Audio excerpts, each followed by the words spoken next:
Hey there, welcome to day 1155 of What Shipped You Now. Sharon Horne-Ellstrom here with purple hearts on my forehead, sharing my journey as I transition from the brick and mortar corporate real world of business to the online world of business.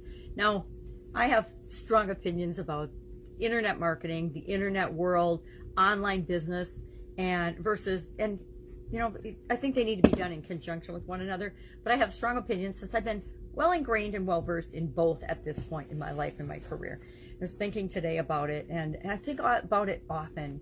And it's interesting the different perspectives that people have, not only in the online and the offline world and in corporate America versus private industry or privately held businesses, but in every different industry and walk of life. We all have different beliefs and ways of doing things in each of our different industries and roles.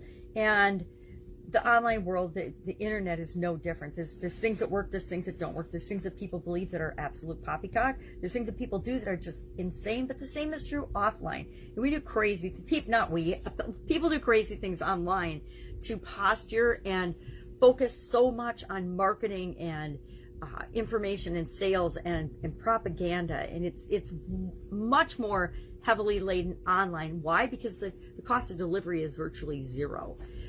You can set something up and you can automate it and you can do things so much more quickly and easily than you can in a lot of areas and aspects of the offline world.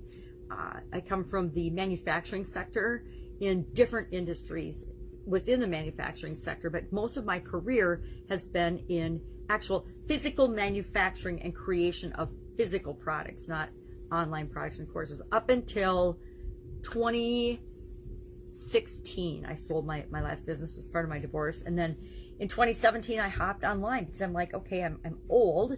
And I don't want to go back to doing the things I was necessarily doing before and that I was doing with my ex-husband, but I want to do something that I've always been curious about, and that was the internet. So I hopped online, got to us inundated with the whole information overload and FOMO. I never heard of FOMO before I came online, fear of missing out. I never thought about the fear of missing out in the offline world. Too busy doing things physically and with respect to my business to ever think about, oh, I missed this opportunity or I missed that opportunity. I didn't go to this conference. Yes, I thought about it, but I never gave it a name or an acronym, that's for darn sure. Because I was more adept at the joy of missing out, picking and choosing the things that were actually right for me at any given time, not necessarily just because it was something that sounded like a cool event. So I learned a lot about things that work and don't work. One of the things that I do, and I have been doing for quite a long time, I think this is probably about my 750 some days in a row of investigating and looking into the meaning of idioms, and I'm doing 100 days of Proverbs at the beginning of this year. So a couple of them I've done before, but most of them are brand new. And it's interesting to pop into and hear a proverb, because proverbs are idioms as well, right? To come across a proverb and I'm like, oh geez, I did that about a year and a half ago. And only on one occasion I've gone back and listened to the video and I'm like, okay, yeah, this is why I don't watch my own videos. I don't go back and watch them because I just cringe a little bit. I think it's human nature that we judge ourselves really, really harshly. So I like to do an idiom every day and share, what does it mean, where does it come from, and how might, I do it for my business group, how might they use it in their business, to grow their business, to supersize their business, to create what it is that they want. And today's was, the best way to a man's heart is through his stomach. And I'm like, I don't know if I believe that or not. And I'm a good cook. I've always loved cooking, so it was something I put time and energy into when I was younger. And once you know how to cook and bake and do things, it's kind of a lifelong skill. It's like riding a bike. You don't forget how to cook just because you don't do it for a while or because you haven't done it in a while. And I love to cook. I cook a lot less than I used to now because I have other things going on, but I still love to hop in the kitchen and cook and bake and do things like that. And I don't know if it was because I believed it was the way to a man's stomach. I doubt that. If it were true, I'd probably still be married. But I do like to cook, and I think it's probably more the way to women's stomach than it is to men's. And actually scientific research would back that up, that only a small fraction of men really find that the way to their heart is through their stomach. There are a few, just like anything else. There's people want different things. And so we talked about the hierarchy. We didn't talk much about the hierarchy of needs, but we talked about 16 desires, because there's a difference between what we want and what we need, right? And what we will pay money for. People will not pay money for what they need until it becomes a want. And that's one of the biggest lessons I've learned in business and in life, is that we try to think that we're these rational, subjective beings, and we make every decision based on reason and good sound thinking. But the truth is, we only use the reason to justify the emotional desire to have something, anything. Test it out on yourself. Think about something that you want or have wanted that you recently acquired. When did you actually get it? How long have you wanted that thing? How long have you needed that thing, but you haven't gone out and gotten it until it became a want or a desire? I think of, even little everyday things. I want a new magnifying glass. I want a new foundation. I want some new perfume, but I won't go out and buy it. And I might need it because I'm out of it, but I won't go out and buy it until the needing it switches over to being a want. And I'd love to have some discussion about that and see what your personal experience has been with that, or if that's just my observation. But I looked up the different 16 desires, which I found fascinating, some of the things that were on the list. The internet is an increasingly interesting behemoth in all of our lives, in that, a few years ago, you couldn't just pick up your phone and ask a question or go on YouTube and see a video on how to do practically anything on the planet. The kids just got for their new baby a new baby carrying device, and all the instructions these days, I don't know if you've noticed, because I can't see them usually anyway, even with the magnifying glass.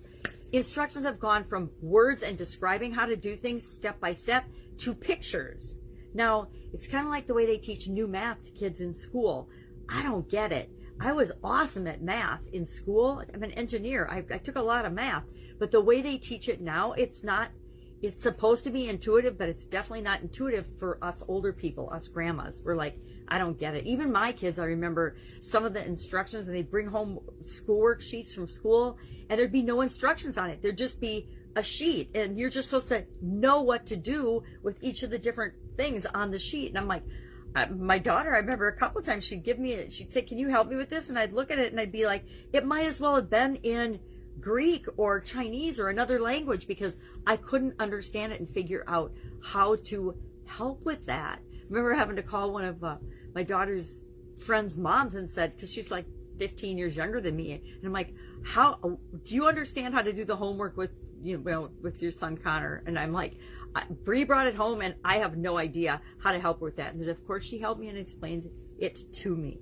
It's like a lot of the apps and things that show up on our computers and on our phones nowadays, they don't have any instructions. You're just supposed to know when you open the app what to do, how to sign up, how to sign in, how to actually operate the app based on little pictures and icons. Some of it is hard because it's not intuitive. It's not necessarily intuitive for everyone. And maybe you'd say, okay, well, you're not the target audience, because younger people, they get it. They know how to use these things. You just, either get some help or, turn on your younger brain and get more intuitive in terms of how things work. So I think that's interesting. But the list was things like, things that we'd agree on. I think that one of the biggest desires is acceptance and curiosity, eating, family, honor, order, idealism, independence, power. Let me see if I can see the list here. Physical activity, romance, savings, social contact, status, tranquility, and vengeance. Now, I wouldn't have thought vengeance was one of the 16 desires, but apparently it is.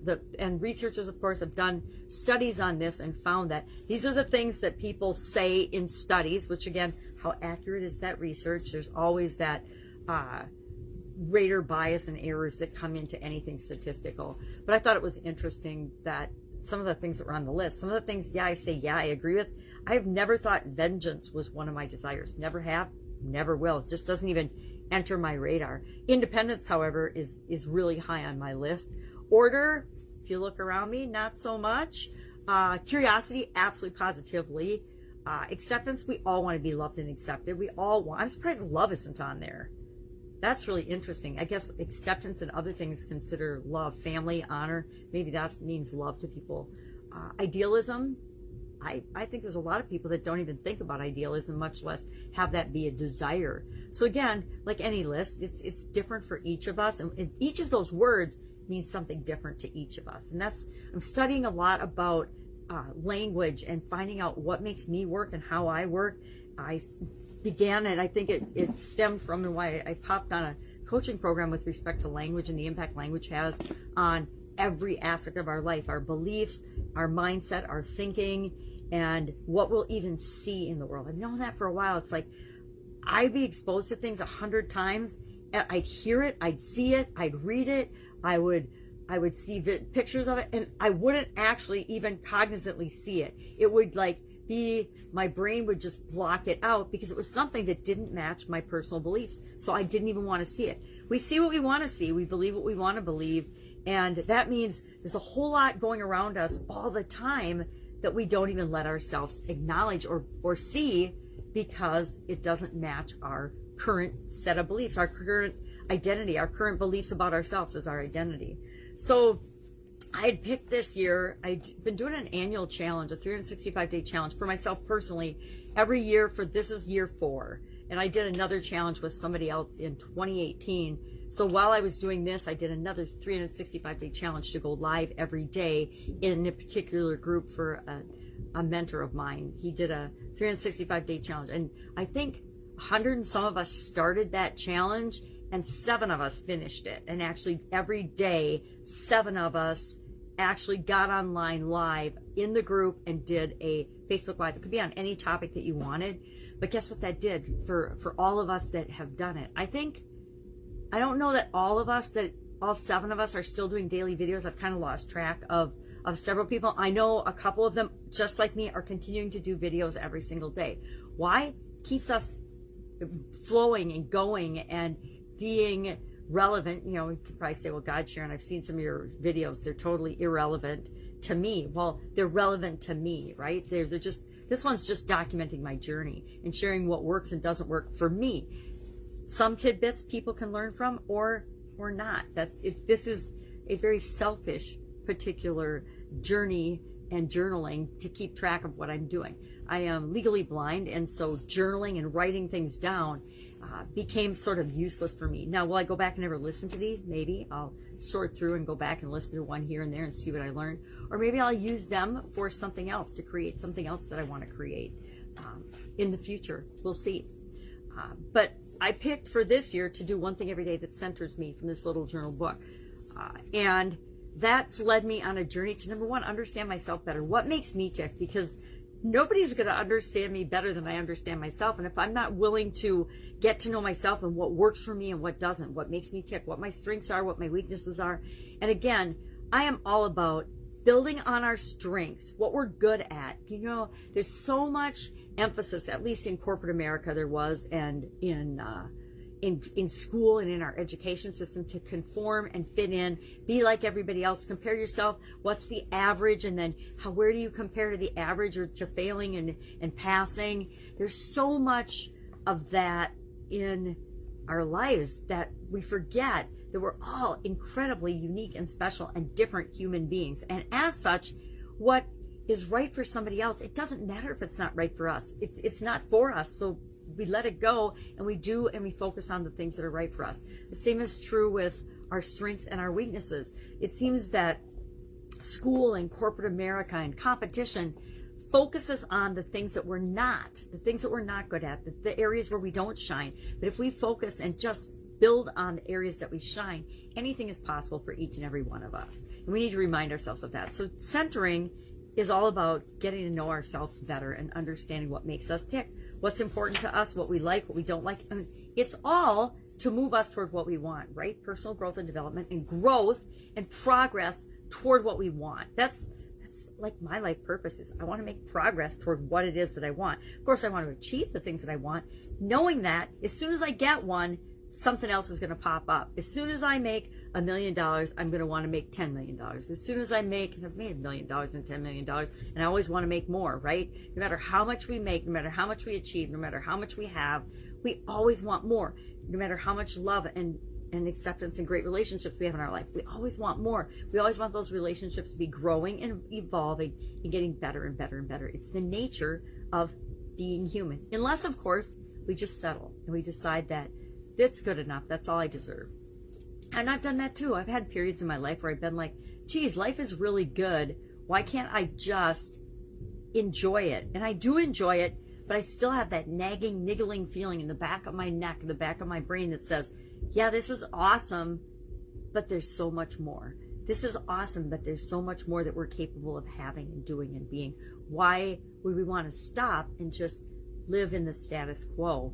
Because I know that if I just stop, things won't stay the same. They'll just start to deteriorate slowly. And so I want to always be striving for something more. So that's our 365-day challenge. Supersize your business. The weight of a man's heart is his stomach. Again, I think it's funny that researchers have actually studied that, right?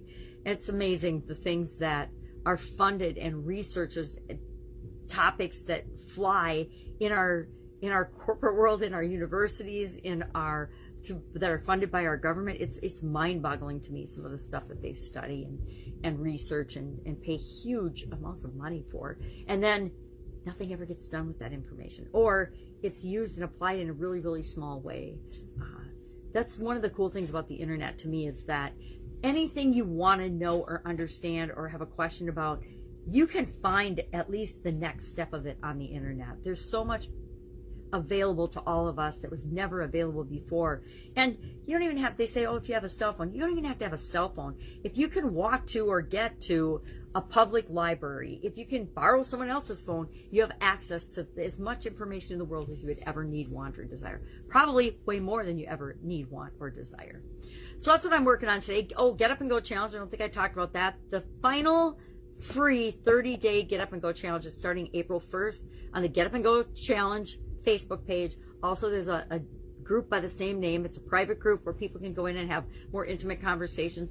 And in that private group, Get Up and Go Challenge, same name, is all of the previous 30+ day challenges. I didn't put the smaller challenges in there, but I have the 30-day challenges in there in the different guide sections. It used to be called units, now they're guides.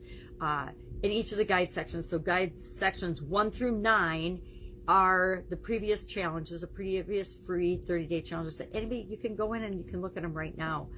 Not that many people know about it, right? Because it's kind of one of those kept secrets, those best kept secrets, but I want to let people know that information is available and it's there. This challenge, April, will go in as guide 10, and then you started the Get Up and Go Challenge as part of the 2020 chaos and craziness, and decided, what do I need to do? Because like so many other people, this happened, right?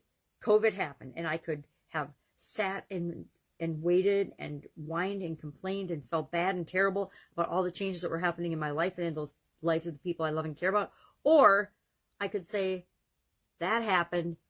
What do I do now about it? And that's how the Get Up and Go Challenge was born. Now I've done it for a year. This is going to be the 7th time. And I'm like, it's time for it to morph into something different and be something different. But I committed earlier in February when I did it that I would do it again in April. So I was like, I said I was going to do it. I'm going to do it. We're going to do it. It's going to be great. Have some new tweaks and twists and fun things in it that I've been wanting to do and try.